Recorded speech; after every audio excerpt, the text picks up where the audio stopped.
What's up, everybody? It's your man Danelle, aka Small Guy Promotions, aka the Omaha Fatty, and I've been gone for a little bit, but I'm back with another I can't even speak, with another podcast episode of What's Up Omaha. Today I have a guest. I wanted to wait until I had something like good to bring you. You know, I was just kind of tired of talking a little bit by myself, so I wanted to wait until I had a cool guest to bring on and talk about what they do and promote a little bit. So I've got Joe Secord with me today. What's up, Joe? Hey, how you doing, Danelle? Man, I'm good. How are you? Oh, not too bad. Long time no see, huh? Yeah, right. So Joe and I actually know each other. We met each other through our daughters both being on the wrestling team up at the high school here in Papillion. And we just recently came back from a tournament out in Iowa City. So we were just hanging out over the weekend. When you guys hear this, it'll be at least a week out. So, but whatever. We were hanging out yesterday. So, and the reason I brought Joe on, because Joe wears so many hats. If you think that Small Guy Promotions and Omaha Fatty stay busy, this guy right here, this guy stays busy. Joe, can you tell the people a little bit about what you do? Well, by day I'm a tool salesman, but like a lot of people, we got a side hustle, and me and my wife have I guess not really multiple companies, but multiple brands, and we sell local nostalgia products. So some people may have heard of some of ours. We have some AKAs ourselves. We are Memories Made in Omaha, aka Made in South Omaha, aka Made in Nebraska, aka Midwest Nostalgia Network. So we got a few different things going. So it's been a lot of fun. Like yourself, we've done a lot of different things over the years, a lot of different side hustles. This just seems to be the one that's really stuck with us. We're in year number 7 now doing this. Nice. So out of all the other ventures that you guys went with, how did this one become, and how did you decide to stick with this? I don't think we really decided. It just snowballed. It was kind of one of them things. I'd done different stuff online. I had blogs, and we sold different products and tried a lot of different things. This thing just kind of took a life of its own and snowballed. We started with, I grew up in South Omaha, loved the South Omaha nostalgia. At the time, the big page that people followed for South Omaha nostalgia was the guy was shutting it down, and I decided that night I was starting my own. So I stayed up all night and created Made in South Omaha and started posting old pictures and memorabilia. The idea was to wait a year before we launched our first shirts, and we put a few things up and some of the our logo, and people says, when are you going to put it on a t-shirt? We want it. So we started making t-shirts right away, and it's literally just continued to snowball. I mean, it seems like we just got started, but it's been 7 years, and we're constantly launching new shirts, and we get an idea, we just go with it. There's not a lot of rhyme or reason to our process. It's just like we get an idea and we run with it, and if people like it, it seems like we find somebody that likes it. So we kind of listen to what people are saying. We talk. The nice thing about getting out and selling the shirts is you find out what people really think about and remember from growing up. The businesses are gone, the restaurants that are gone, what people kind of memories they hold on to, and you kind of try to give them what they want. So, we get ideas all the time. And if you keep hearing the same name over and over again, it's like, okay, that's something that's got to go on one of our collages. And a lot of our shirts are collages that, like I said, we try to find we try to find memories, put them on the shirts that's everybody from the baby boomers to the Gen Xers to the millennials, even the Gen Zs. We try to do enough to include everybody. And yeah, the younger kids don't necessarily have the nostalgia to fall back on, but right. I get a lot of times like, oh, my grandpa worked there, or my mom used to talk about her grandpa worked there, or that's where they went to eat. So it's one of them things that, like I said, kind of takes a life of its own. My kids walking around wearing a shirt that's got Pee Park on it, and they've never been there, but they they love that shirt. So it's been a fun experience. Me and my wife have put in a lot of hours. We print all our own products. My mom does all our embroidery. My dad, before he passed, helped me with a lot of the design work, and he came and sat at a lot of sales with me. And my wife, I mean, how many hours we've spent in that basement printing shirts. And she's when Dad wasn't there, she was there. It kind of like they took turns coming to the sales and helping setting up. And she's from Northwest Missouri, but she's become kind of a little local nostalgia buff here. She's been here 25, 30 years now in this area. So she's lived here longer than the area she grew up. So it's been a neat deal. I mean, a lot of hard work, a lot of struggles getting started. We weren't screen printers. We just decided to teach ourselves how to do it. And I don't know how many nights we could have threw up our arms and said, "Oh, that's enough. We're done." But Yeah. Every time I was ready to quit, she kept me going, and every time she was ready to quit, I kept her going. So I couldn't have done it without her. So definitely a family business, like. Oh, definitely.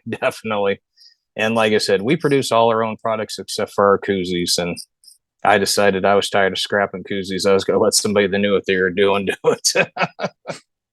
Well, how did you guys decide like T-shirts was the way? Like, I know you said that nostalgia aspect of it, but walk me through that process of saying, okay, T-shirts are what we got to do, and then like how you taught yourself how to do all this stuff, because you said you had to learn how to do it. So how did that all break down? Well, the T-shirts were kind of a natural thing for us. My mom had had been sewing her whole life, but she for a lot of years did embroidery for and sewed tackle twill like on baseball uniforms and stuff like that for sporting goods stores in the area for years, and other embroidery work, and had a CNC embroidery machine. So we already had that in place, for her to do our baseball hats and stocking hats. And she actually makes bucket hats from scratch now and then embroiders logos on them. Nice. And we got those. We got the boonie hats, and she does all the embroidery work. And it was just kind of a natural fit for us to figure out how to do the screen printing and do our own work. And like I said, I'm not an artist. We're not screen printers. We just kind of, to be honest with you, like a lot of people, we figure it out from YouTube videos. So yep. that was a lot of it. It was figure it out. I guess I always tell my kids, if you really want to do something, you'll figure out how to do it. So, or find somebody that knows how to do it that can show you. Yeah. And so it's funny too, like all that work. I mean, yeah, definitely technology and YouTube. It's so easy to learn how to do things that you don't know how to do, because it seems like everything is out there on the internet nowadays. Shoot, man, we've done things like small car repair items. Oh, we don't know how to do this. Let's jump on YouTube. Oh, Mitzi last year, I think it was, she replaced a couple of sprinkler heads because, they stopped working. And when we had the sprinkler company come out, the guy was real honest with us. He's like, you could have us do it and it would cost X amount of dollars, or you could do it pretty cheaply by just going to like the hardware store and picking up a couple of sprinkler heads and like going to YouTube. And we were like, sold. That's what we're going to do. So, but yeah, man, I definitely enjoy it being like a family thing. That's what I'm a big supporter of. And what better way to like excel than do it with trusted people like your family members. So, and not just like, your third cousin, on your mama's auntie's side or like whatever, but like actually in your house, like your mom, your wife, like close family. Yeah, no, it really is. I mean, I always tell people we are about as mom and papa business as you can get, and we don't have a brick and mortar. And we decided from the beginning, we never want a brick and mortar store. I mean, we want to sell online. We want to have our Facebook. I mean, we got everything now. We got Facebook, Instagram, Twitter. Our kids even got us doing TikTok videos and putting stuff together for that. Yeah. So, but we like going out to the local. We go to car shows and craft fairs and street fairs, and that's where our customers find us. And it's nice because it gets us in front of a lot of different people. I mean, we go all over town with our different brands, and we sell online. So I don't see a need for us to have in brick and mortar. I mean, yeah, a lot of people say, "Oh, can I just come pick it up?" I'm like, "Hey, we got free shipping on order over $35. So order 2 shirts and you don't pay the shipping." So and we're, like you said, we're out enough. Usually in our busy times of year like now, we're at an event every weekend until just about Christmas. In the fall and the late summer, we take a little break in July and a little break in May and June, but usually 2 or 3 times a month we're somewhere. So there's always a way to find us. Yeah, I recently ran into you. Didn't even know you were going to be there at the Brian Craft Show, which is always huge. And I had actually never been to that event before. I said, you know what? There's a few people, like I knew that our friend Gina, I think it's Sweetly Made by Gina, or I can't remember the name. Oh Cookie O's, and then Dip Cravers. Yeah. I knew those three were out there. And then I get out there and I'm seeing other people that I know, and I'm like, oh man, I should come here every year. What have I been missing? And there's We over were like right 100 across. vendors at that event, right? Oh yeah, we were right across from old Cookie O's, and come to find out, the gal's husband that has that, he works for Venmo, so we were talking about that at the end of the show. So Nice. Yeah. the nice thing about them thing is you get to talk to the other vendors, and you really do learn from each other. It does become. I mean, there are some people that are a little standoffish, but a lot of them, boy, you get ideas from each other. I mean, we couldn't figure out how to hang our banner, without our tent, and the ladies next to us were using these magnets, so we were at the store later that night picking up magnets for our banners, so that we Yeah. can using them the way they did. So I might it's need it's fun. I might need to hit you up on that because I have a banner for Omaha Fatty. Well, I've got one for Small Guy Promotions too, which that one doesn't really come out because I don't do events anymore like I used to. But yeah, I often find that as a problem as well. And when we did Taste of Omaha, I had two spikes and I tied it up to the spikes. But when I was inside at Grecian Euros for an event, I was like, oh man, I think we just taped it to the wall because I don't have like any stand or anything to put it on. So I was just like, whatever. Oh, I got some ideas for you. So All right. Well, hopefully I'll do some more events. We'll work on a meet and greet with a local restaurant here sometime before the end of the year, I think, and get that rolled out. So I might be hitting you up for that. oh, definitely, definitely. So how many different designs or do you even have that total of shirts that you've had over the Oh, years? I have no idea. I mean, that there are some that are out of print that we may bring back. There's a few of the early ones that, to be honest with you, we just decided, I'm like, God, we could do better than that. So I get some of them in the works to be redesigned. I know on our South Omaha page, we got over 30 shirts and hats on it. Our Memories Made in Omaha page, about 20 different shirts and hats. We just got a few on Made in Nebraska and one right now on Midwest Nostalgia Network. And then our Positively Papillion page, where we're at now, that we got 4 or 5 on there. So, I mean, it's just, I don't have an exact number. It's always a little bit of a moving target, especially these days. Like with our hats, big supply chain issue with hats. Not as much with the t-shirts as we went through a year ago, but with the hats, it's just been, yeah. Sometimes we got to change colors. Sometimes we Yeah. got to take a design out. It's just we're kind of at the mercy of what's available when it's available. So it's really fluid, is what you're saying. Oh, definitely, definitely. But at any given time, between all of our stores, we got 50 different shirts and hats on it, combination of. And right now, we got a few sweatshirts out there for this time of year, stocking hats in the summer. Like I said, the boonie hats and the bucket hats are really popular. And all of our bucket hats they're not mass produced. Those are made here. I always tell people made by a sweet little old lady in South Omaha making them bucket hats. And she makes them, made her own pattern. They're one size fits most. She's going to work on a larger size one because I get a lot of big guys who want a bucket hat. And so we're going to try to do 2 different sizes. That's probably about as far as we'll go with sizes, but we're going to try to help her size that pattern so she can do a little bit larger one for the guys with a little bit larger heads. So Dude, I've got a dome and plus all this hair. Like I was people are going to like, say, yeah, hey, you wear hats? I'm like, no, I don't. Like I haven't worn hats for a very long time because I have a big head. Like, well, we might have a bucket hat for you come spring. cool. Um, I'm gonna loop back to one of the things that you said because I didn't know at first you were the person behind all these accounts. As a matter of fact, at first I didn't even know that they were all connected. But you started following me on TikTok, And then I was like, wait a minute. I think he's behind this page too. So I think I asked Jenna or asked Jamila or something. I was like, hey, does Jenna's dad like run all of these different pages? And I can't remember what she said, but I think I did ask her. And then I was like, oh, okay. It wasn't until you made a video, I think, at one of the events or something. I was like, oh, okay. I see all the different brands of the shirts on the table. You were sitting next to me at state wrestling and didn't even know it when I made one of my first videos. Yeah, yeah. Or that's what happened. Yeah, we followed each other under the one, but then I Yeah. was like, wait a minute, he's got these other ones too. I do remember that, man. Yeah, yeah, that was so funny. Yeah. You're one of the rare people that got me on this side of the camera. Usually I try to be on the back side of the camera. So Yeah.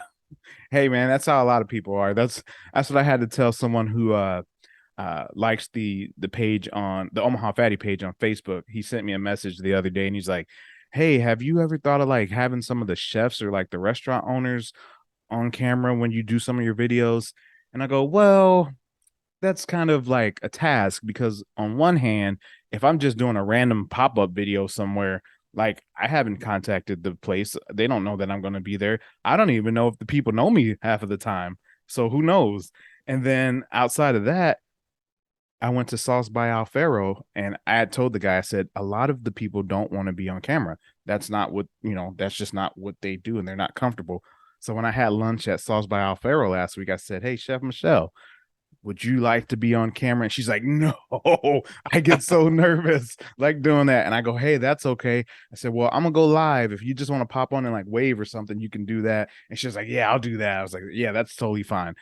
So people don't always get that. I know that people would like that and it's cool to see, but everybody's not an in front of the camera person. Like my family, most of the time, they don't want to be anywhere near the front of the camera. So it's just like me. I'm in front of the camera enough for all of us. So one question I have for you, that I usually like to ask, what is the goal? Like, it's a side hustle. I have a lot of guests who have side hustles. What is the dream, the ultimate dream for what you're doing? you know, I get asked that a lot, and is it ever going to be my full-time job? Probably not. Even though it's been very successful, and maybe someday it will. Right now, it's hard to walk away from that day job because the benefits, and Yep. a lot of it right now is just helping make ends meet.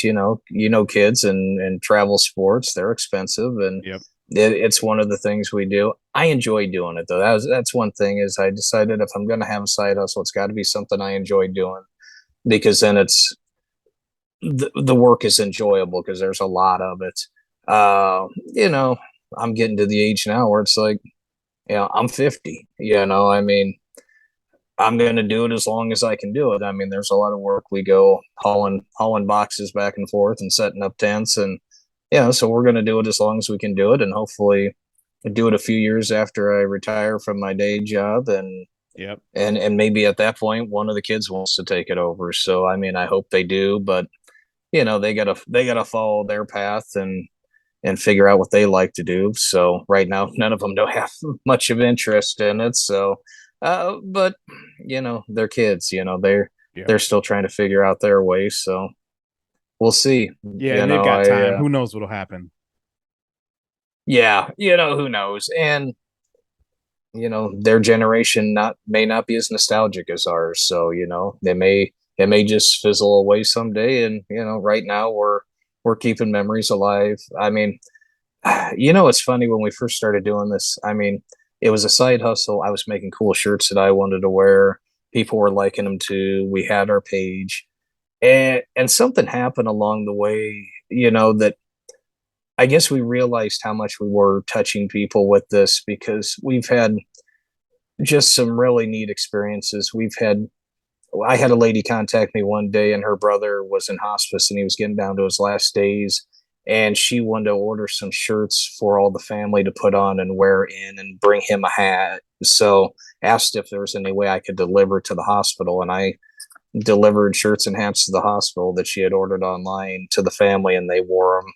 went in and wore him and put a hat on him for, it was literally his last day. We had, another person contact me. They wanted their brother to be buried in one of our shirts, which completely blew my mind. I mean, Yeah. talk about choking you up and really feeling touched, and it was underneath his suit, but he had one of our t-shirts he was buried in underneath his coat and tie. So it was, just some things like that, people giving them as gift sets to their wedding party, different things like that, or people just coming up to you and getting choked up because they see something on there that reminds them, grandma and grandpa or mom and dad. And you really, especially when we started doing the sales in person, how people would get, I always joke, they come over and say, oh my god, this is where we had our wedding reception, or my communion dinner, or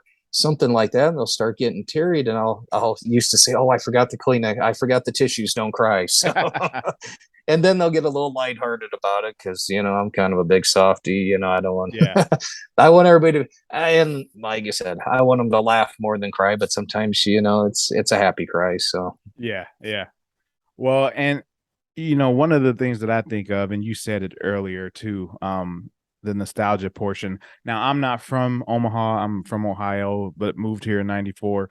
But the Peony Park, I hear so many people talk about that. I know one of the local hip hop artists who mentioned Peony Park in one of his songs, and people just often talk about that area. They have the Hy-Vee there now and the skate oh park yeah, or whatever, but that was a thing that people really used to enjoy. And I think maybe it was a design on one of your shirts, but I remember seeing a design where it was like it said Peony Park and it had like the ride and the ticket sales and how much it costs for entry or whatever or something like it that. had And it was kind Sprite of cool. Night on it, and yeah, everybody sees that. That's my age, around 50. They think of Sprite Night. That's always Yeah, the yeah, thing that they Sprite Night. walk Yeah. by and they say Sprite Night, and so many memories of stuff like that. And do it's kind of funny. We purposely put that shirt in a position where people can see it because we do it in them 80s pink and green colors, and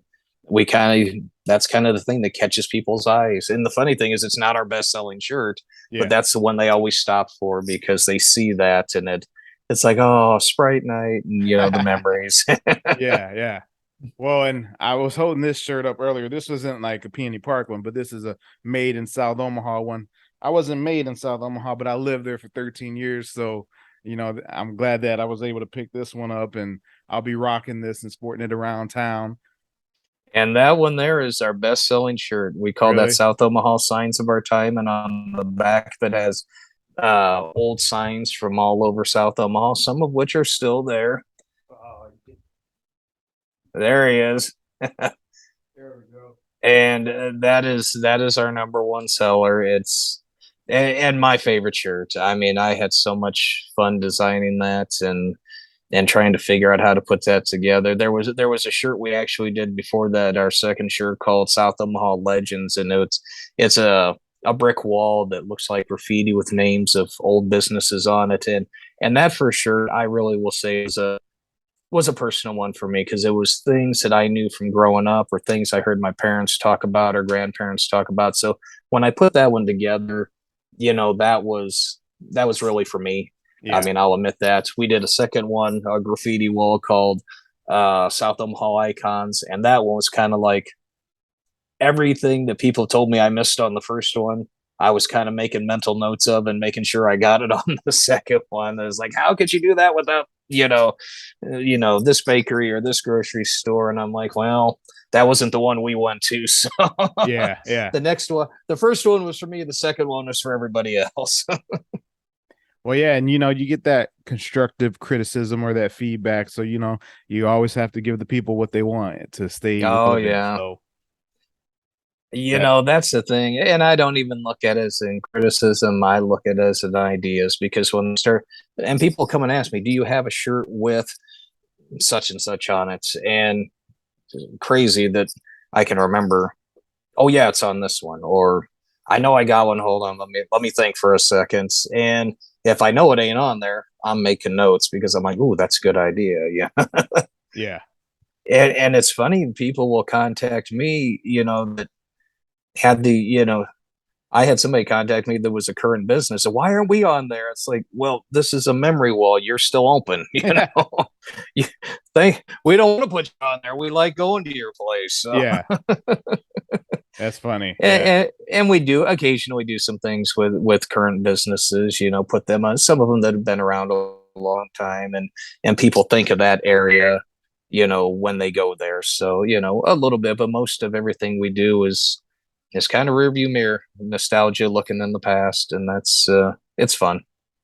Well, I was gonna ask you, what was one of the things that you really liked about doing what you do, but I feel like I already know. You kind of already told us, like the whole nostalgia portion of it and being able to share Yeah. that with people and those memories. So yeah, man, that's cool. I'm glad that we bumped into each other and that I I did realize finally after you made that video at State that it was you, but that was pretty But cool. So it's funny. I told my wife, I think one of the first times we were at something for wrestling, I said, I know that guy. He's the small guy promotions guy, because I remember seeing some of your videos way back, because I've been, like I said, I've done blogs and been on Twitter and everything else with some type of side hustle. So I'm like, oh, I know that yeah, that's so guy. funny. Yeah, He don't realize it, but I know that guy. yeah, that's the power of social media, man. That's what I always Yeah. say. So, well, any final things you would like people to know if they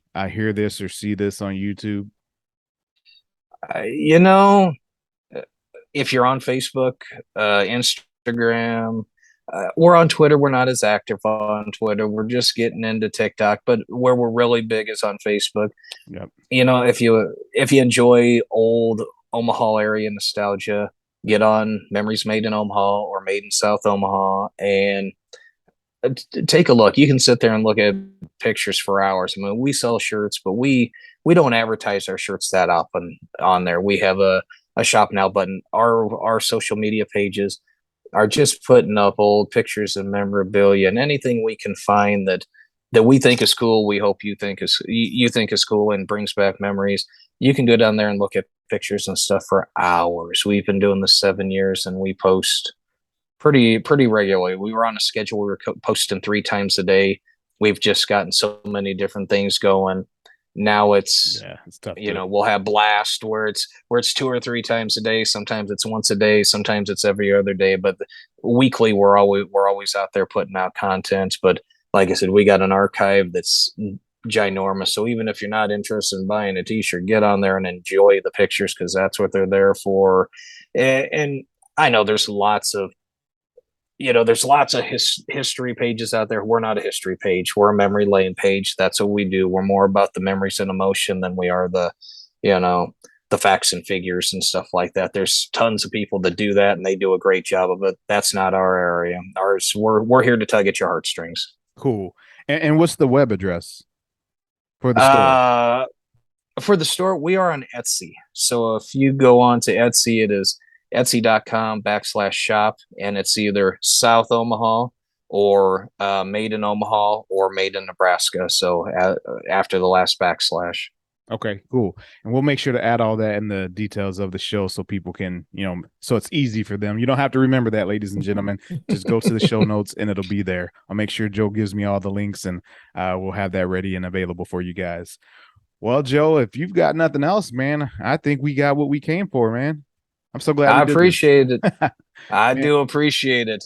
I was a little uneasy being in front of the camera, and not that I mean, you know me, I can talk and talk and talk, but I don't like being on camera.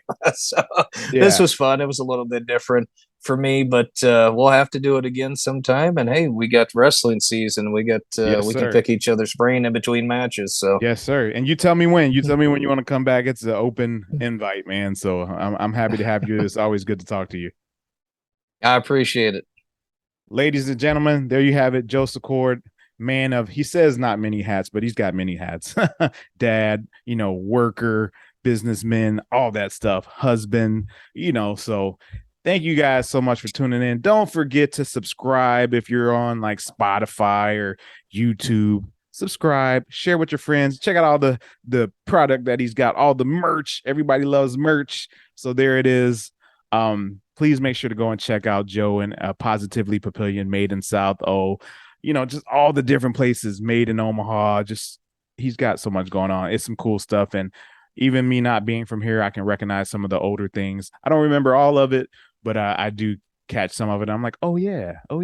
So that's what it is, ladies and gentlemen. As we end every episode, smile, help someone else smile, laugh, and help someone else laugh all day, every day. Yeah. Shout out again to Joe Secord. Thank you, Joe. Thank you.